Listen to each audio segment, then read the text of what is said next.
Donc maintenant, les automations. Donc vous allez voir que c'est vraiment pas compliqué non plus à appréhender. Donc on va reprendre l'exemple ici. Donc la mélodie qui est là, le pad qui est ici. Donc on va renommer ça un petit peu, hop, comme ceci. On va mettre ça en vert. Mélodie comme ceci. Donc comme on l'a vu tout à l'heure, le pad, on va l'envoyer à la piste 5.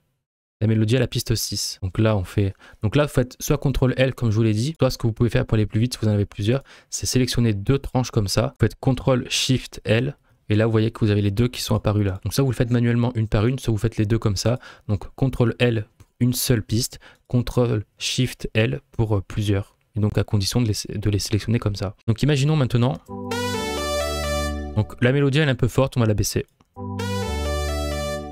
Ce qu'on va faire, donc le pattern 1 il est ici, donc le pattern 1 comprend le pad plus la mélodie. Ce qu'on va faire, c'est qu'on va cliquer droit là-dessus et on va faire Split by Channel, ce qui va nous permettre de décomposer tous nos éléments. Donc si je clique là-dessus, vous avez, donc hop, je vais supprimer tout ça, vous avez un pattern pad et un pattern mélodie. Au moins, ça vous permet d'être un peu plus organisé. Donc le pattern, on va le mettre comme ceci et la mélodie, on va la mettre comme ceci. Au moins, c'est visuel, vous voyez. Donc si je fais lecture. Donc voilà, vous avez votre plan de travail, on va dire qu'il est comme ça. Et donc l'automation, c'est tout simple. Par exemple, vous pouvez automatiser n'importe quoi. Donc je m'explique. Vous pouvez automatiser le volume qui est là. Bon, je vous le conseille absolument pas. Mais par exemple, les automations, elles sont assez courantes dans tout ce qui est volume. Les effets, par exemple, si je mets un égaliseur et que je souhaite passer une automation, que ça fasse ça tout seul, par exemple, je vais pouvoir le faire. Donc, je vais vous montrer un exemple tout simple. Je souhaite qu'il n'y ait pas de mélodie, qu'il n'y ait que le pad. Et je souhaite que la mélodie intervienne. Mais par exemple, que les premiers temps, là, on ne l'entende pas. Et qu'on commence à l'entendre à partir de la 9e mesure. Style qu'elle arrive doucement et en progression dans la chanson. Donc, je vais tout simplement aller ici. Vu que c'est bien assigné là-dessus, ça, je le remets à 0. Vu que c'est bien assigné, je vais pouvoir aller ici, créer une automation. Donc si vous faites créer une automation, ça vous prend une automation sur tout. Imaginons que je souhaite que l'appliquer là-dessus. Donc je sélectionne ça, donc clic droit avec ma souris, je prends ma plage, ici. Je retourne dans le mixeur, je vais là-dessus. Donc sur tout ce que vous voulez automatiser, vous allez faire un clic droit, plus créer une automation. Une fois que c'est fait, vous allez avoir ça qui va arriver. Et comme c'est écrit ici, mélodie, volume. Donc c'est l'automation de volume. Tout simplement, si je vous montre ici, ce qui se passe dès que l'automation s'active.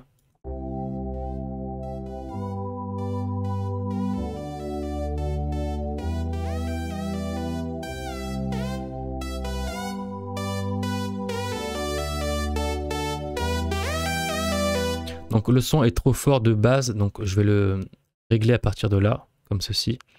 Mais vous voyez bien que ça monte progressivement. Donc là-dessus, vous pouvez faire ce que vous voulez. Déjà, on peut l'agrandir comme ceci. On peut mettre plein de points. Donc c'est un clic droit qu'il faut faire. Vous pouvez monter ici, la descendre à partir de là. Si vous voulez descendre encore plus, monter comme ceci. Vous voyez, vous pouvez faire vraiment ce que vous voulez avec les automations, c'est ça qui est bien. Donc si je reprends mon mixeur, on va voir ce qui se passe.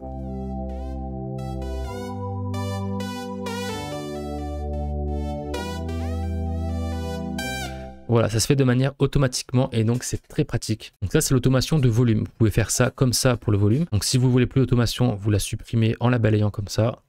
Vous allez ici, donc dans vos automations. Maintenant, il y en a une qui s'est créée, donc elle est ici. Je vais là-dessus, je fais delete comme ceci. Et donc si je refais lecture, je n'ai plus mon automation.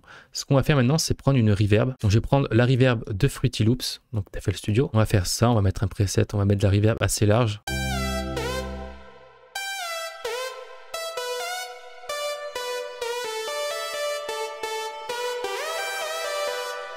Donc là, il y a beaucoup de reverb. Ce qu'on va faire, c'est qu'on va jouer avec pareil, clic droit là-dessus, créer une automation. Et donc à chaque fois que ça va monter, ma reverb va prendre en intensité. Parce que je le rappelle, mais si je fais ça, ma reverb est exactement comme si j'avais fait ça, d'accord? Donc elle n'existe plus. Donc là, elle existe à moitié, etc.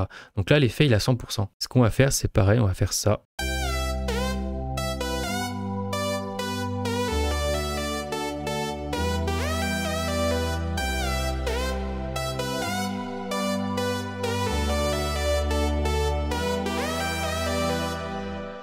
Et donc, on se retrouve à la fin avec énormément de reverb. Donc, il y en a beaucoup volontairement parce que j'ai mis les effets, je les ai poussés. Mais sinon, voilà comment ça se passe pour une automation. Et honnêtement, c'est très simple à comprendre. Et après, voilà, vous pouvez soit faire des trucs assez larges comme ça, donc pour inclure des éléments dans vos prods, que ça arrive progressivement, soit faire des trucs vraiment serrés. Donc ça marche bien dans les styles en mode... donc ça, dans les styles un petit peu bass house, ça marche très bien. Mettre beaucoup de reverb, les cutter, faire beaucoup d'effets comme ça avec la mélodie. Voilà, ça marche pas vraiment, mais faire des trucs, soit on peut faire des trucs très pointus comme ça, très percutants, soit des trucs bien plus doux et juste une courbe tranquillement pour que ça apparaisse en douceur. Donc honnêtement, pour les automations, c'est uniquement ça, c'est pas plus compliqué à comprendre. Donc vous pouvez automatiser n'importe quoi. Si vous voulez par exemple qu'un instrument arrive doucement, vous pouvez le faire soit avec l'automation de volume, soit comme on l'a dit avec une automation par rapport à l'égaliseur. Vous pouvez faire une automation pour que par exemple le pad qui soit en descente, c'est-à-dire qu'on l'entende et qu'au bout d'un moment on l'entende plus parce que vous aurez descendu l'automation. Donc voilà, c'est plein de petits trucs en plus. Donc si je reprends, je refais une automation sur le volume de la mélodie. Ce qu'on peut faire, donc là j'ai l'automation de volume de la mélodie, c'est faire un clic droit là-dessus. Plutôt, donc c'est double-cliquer dessus et on se retrouve dedans avec ça. Donc ça c'est un éditeur, donc ça marche exactement comme tout à l'heure. Vous pouvez gérer vos courbes comme ceci. Donc vous voyez que c'est un peu plus voilà, c'est un peu plus léger. Vous voyez que c'est un peu plus sensible, mais vous pouvez gérer comme ça vos courbes, mettre plusieurs points, faire ça comme ci, comme ça. Donc moi je vais revenir en arrière. Et vous avez la partie, donc ça c'est l'éditeur classique, et vous avez la partie LFO, donc qui est comme ça. Donc si je fais lecture. Donc ça en fait ça monte, ça descend, ça monte, ça descend. Donc c'est assez rapide. Si je fais ça par exemple, ça bouge un peu. Voilà, donc c'est pas très... vous pouvez aller là-dessus. Moi ce que je préfère c'est faire ça, donc faire un clic droit dessus. Et peut-être utiliser la fonction Wave. Donc si je clique dessus, il n'y a rien qui se passe. Il faut que je descende avec ça. Et vous voyez, il y a ça qui apparaît. Et si je joue avec l'élément au centre, vous voyez qu'on peut faire des vagues très courtes. Donc ça, c'est une montée classique. Ça commence à être un peu plus bizarre, etc., etc. Et si je veux faire ça...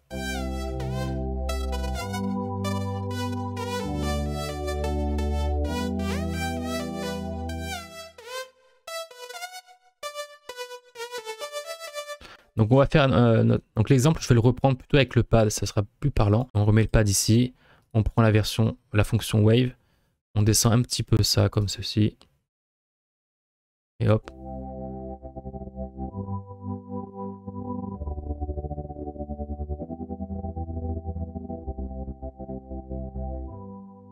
Et donc vous avez compris que ça fait toujours une automation, sauf que là on a inséré une variable en plus, donc une forme supplémentaire. Donc on peut faire ça si vous voulez que ça parte vraiment de 0 et que ça monte à 100%, comme ceci, ou alors faire un truc un peu plus doux et que ça parte de là, et pas que ça atteigne 0, mais que ça atteigne ici peut-être.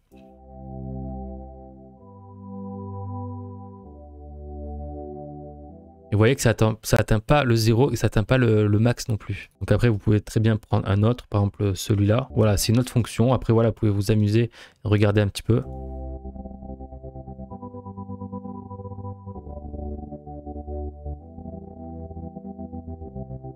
Donc voilà pour les automations, donc très classique, mais franchement très sous-coté, je pense, dans les productions. Donc voilà, utiliser des automations, c'est très important.